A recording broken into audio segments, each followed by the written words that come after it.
Pakistan cricket team کے کپتان کے طور پر خراب کارکردگی دکھانے والے کھلاڑیوں کو کان سے پکڑ کر ٹیم سے باہر کرنے والے عمران خان بطور وزیر اعظم اپنی کابینہ کے نکمے وزراء کے خلاف کوئی ایکشن لینے کی پوزیشن میں نہیں، خصوصاً جب ایک ایک کر کے حکومتی اتحادی بھی ان کا ساتھ چھوڑ رہے ہیں۔ حکومتی ذرائع کا کہنا ہے کہ وزیر اعظم عمران خان کابینہ کے کئی وزراء کی کارکردگی اور رویے سے ناخوش ہیں، لیکن انہیں برطرف کرنا ان کے لیے سیاسی لحاظ سے قطعاً ممکن نہیں، کیونکہ وہ ایک نہایت ہی کمزور حکومت کے سربراہ ہیں، جس میں ان کے لیے اپنے وزراء کو ناراض کرنا ممکن نہیں، ورنہ وہ اقتدار سے ہاتھ دھو سکتے ہیں۔ یہی وجہ ہے کہ ان کی اپنی کابینہ میں موجود اسد عمر اور شاہ محمود قریشی اگر وزارت عظمیٰ قابو کرنے کی کوششوں میں مصروف ہیں تو بھی وزیر اعظم ان کے خلاف کوئی ایکشن نہیں لے رہے، بلکہ ان کو برداشت کر رہے ہیں۔ اپنی 22 ماہ کی حکومت میں وزیر اعظم عمران خان نے متعدد مرتبہ اس عزم کا اظہار کیا کہ وہ اپنے وزراء کی کارکردگی کا جائزہ لیں گے اور صرف ایسے ہی افراد کو کام کرنے کی اجازت دیں گے جو کام کرنا جانتے ہیں، لیکن پی ٹی آئی کی زیر قیادت حکمران اتحاد کی پارلیمنٹ میں معمولی اکثریت انہیں اجازت نہیں دیتی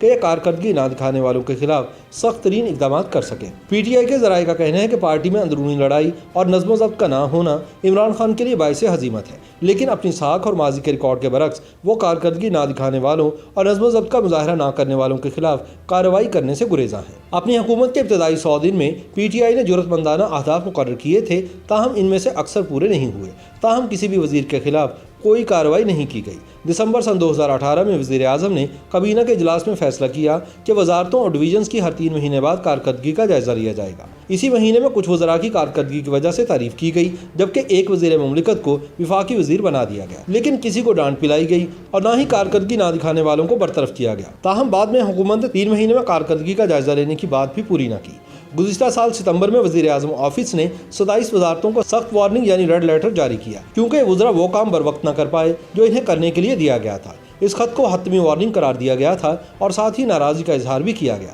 اور 34 میں سے 27 وفاقی سیکرٹریز کو یہ خط جاری کیا گیا۔ یہ ریڈ لیٹر جاری ہونے کے باوجود کسی بھی وزیر کے خلاف کوئی سنگین نتائج سامنے نہیں آئے۔ پاکستان تحریک انصاف کی سوشل میڈیا ٹیم کے اجلاس سے خطاب کرتے ہوئے وزیر اعظم نے کہا تھا کہ جب اپوزیشن کچھ نہیں کرتی، کچھ وزیر ایسے بیانات دے دیتے ہیں جس کے بعد میں ملبہ سنبھالنا مشکل ہو جاتا ہے۔ وزیر اعظم نے اپنے وزراء کو ڈانٹتے ہوئے کہا تھا کہ کچھ ایسے وزیر بھی ہیں جو اپنے دفاتر کی بجائے کوہسار مارکیٹ میں نظر آتے ہیں، لیکن اس کے باوجود ایسے وزیروں کے خلاف کوئی کارروائی نہیں کی گئی۔ رواں سال اپریل میں بھی وزیر اعظم نے اپنے کچھ وزراء کے غیر پیشہ ورانہ رویے پر ناراضی ظاہر کی تھی اور تمام وزیروں سے کارکردگی کی رپورٹس طلب کی، اور ساتھ ہی اشارہ دیا کہ جو لوگ ہدف کے مطابق کارروائی نہیں دکھائیں گے انہیں برطرف کر دیا جائے گا۔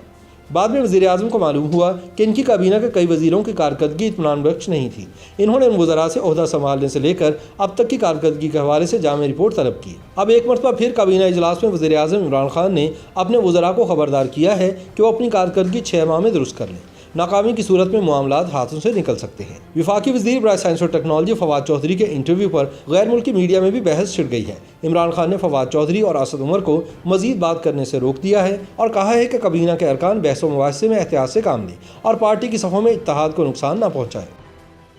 YouTube پر گوگلی نیوز دیکھنے کے لیے youtube.com کی سرچ بار میں googly news T V type کریں۔ گوگلی نیوز کے پیج پر سرخ رنگ کے سبسکرپشن والے بٹن پر کلک کرنا نہ بھولیے۔ YouTube پیج پر اپلوڈ ہونے والی ویڈیوز سے باخبر رہنے کے لیے بیل آئیکن پر کلک کیجیے۔ آپ کو ہر نئی ویڈیو کے بارے میں نوٹیفیکیشن موصول ہو جائے گا۔